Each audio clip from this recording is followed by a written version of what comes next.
religious leader to question a person's faith is disgraceful.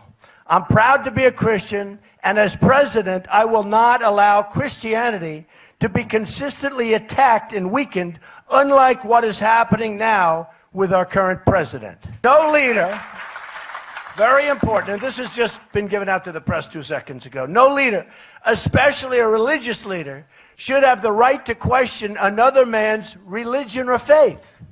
All right, ladies and gentlemen, the panel is here now. Senior political contributor for Forbes.com, co-host of Steele and Ungar on SiriusXM, Rick Ungar, and Jim Hoft, founder of the GatewayPundit.com and conservative blogger, investigative reporter. Gentlemen, welcome. And I know that, Rick, you have thoughts on this like everybody else.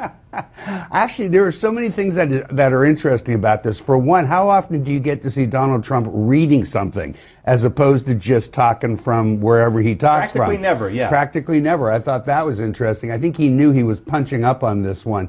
Look, I'm a nice Jewish boy. I don't pretend to have a lot of understanding or speak for Catholics anywhere. But I got to tell you, what I subtly hear him saying there is that the Pope is being anti-Christian.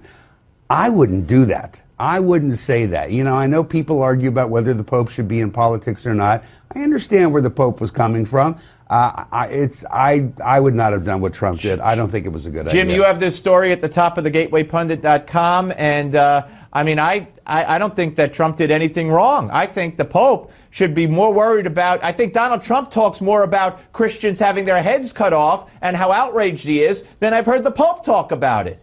I think you're absolutely right. In fact, it was a Pope who came out in a statement that said that Donald Trump was not being a Christian, that he could not possibly be Christian because he wanted to build a wall instead of a bridge. I mean, it's just nuttier than we just haven't heard stuff like this coming from the Vatican in a long time.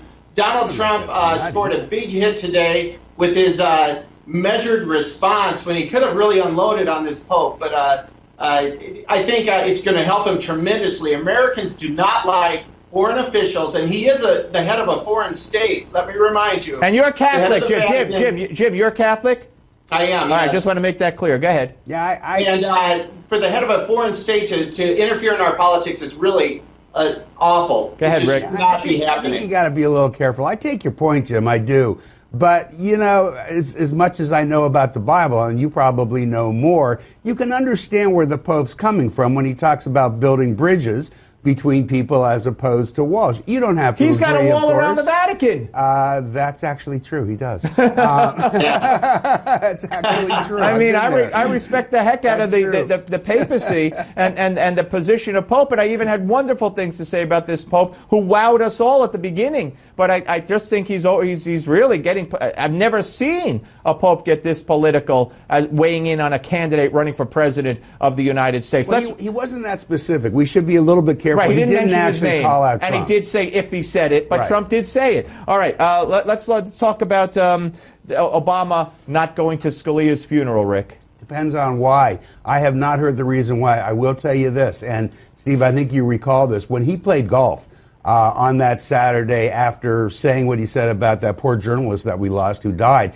and he was just miles from the man's parents' home, I didn't like it. I'm an Obama supporter. That's no secret. But that, to me, was just not okay. I thought that was the most tone-deaf thing I've ever seen. If he's playing golf tomorrow, which I can't believe he would be foolish enough to do, or Saturday, I'm not going to like it. What about it, Jim? Well, I think the Vegas odds right now are 9-1 that he'll be out on the golf course. And we need to be reminded, too, that Obama, he skipped the Thatcher funeral, top generals' funerals, but he does send delegations to, outstanding citizens like Michael Brown and Trayvon Martin, Yep, that's very important, important. Guys, I know it's fun to say those things. Dead Muslims and dead thugs, that's what moves this man. I know it's fun to say that, 90-1 odds. The fact is, you don't know Everybody go to the GatewayPundit.com. Bernie Sanders, big story on there, posted by Jim about him not having a job till he's 40, stealing other people's electricity. Check it out. Thank you guys both. Up next, Mary Madeline. Don't miss it.